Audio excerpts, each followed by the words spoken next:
My name's David Lorimer. I'm the Program Director of the Scientific and Medical Network, and I'm here with Professor Guy Claxton, an old friend and colleague, and we're going to be talking about the series on the future of wisdom and intelligence, in which Guy is speaking on embodied intelligence. So Guy, very nice to see you. What do you think is what aspect of embodied intelligence are you going to focus on in your presentation in July?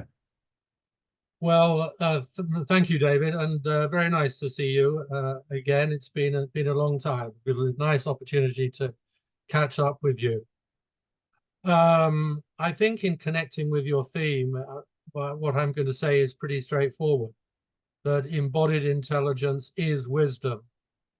And the whole concept of embodied intelligence is driven by the need to rescue the idea of intelligence from a long-standing and very unfortunate confusion with intellect, and that we have to somehow reunite our sense of what is worth doing, what's the best thing to do in any circumstance, which is my definition of intelligence. It's knowing what's the best thing to do, and best, of course, means most likely of success, but it also means of most value.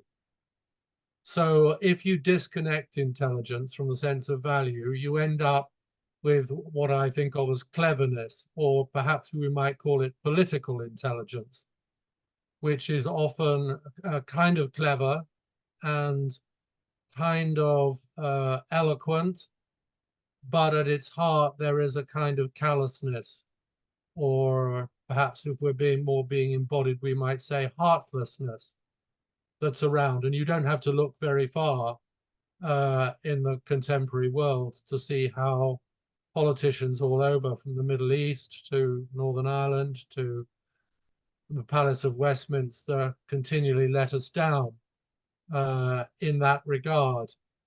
So when cleverness is basically when wisdom becomes uncoupled from sense of value, and values are above everything else visceral. Value is a felt sense of that which is worthy or worthwhile or of real value. And as I say, without that, we're rather adrift, visceral and muscular. Antonio Damasio talks about the vital importance of what he calls the somatic rudder, which is provided by our bodily sense and by our feeling. And there are a whole variety of neurological cases that show that when that decoupling of intelligence from value happens, people make a mess of things, and politicians are making a mess of the world. So my interest really is in, my practical interest is in what are the practical implications of this for education. Do we see education as something which can lessen the amount of decoupling that there is around, and even do a bit of recoupling of young people with their idealism, with their sense of what is truly worthwhile? One of the things that accounts for a lot of the disaffection in schools is the lack of value. Everything is kind of cerebral and distal rather than proximal, you might say. Left hemisphere, as Ian McGilchrist would say. Sorry? Left hemisphere, as Ian McGilchrist would say. And I wanted to just highlight, Guy, that what you said there very much reflects the E.F. Schumacher quote that we have at the head of the blurb for this series, which is, humanity is now too clever to survive without wisdom.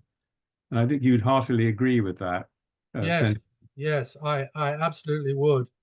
And I think there are, some of my work is around what are the kind of key set of these visceral desires, if you like, that we are at our wisest and our most human when we are most in touch with certain core qualities.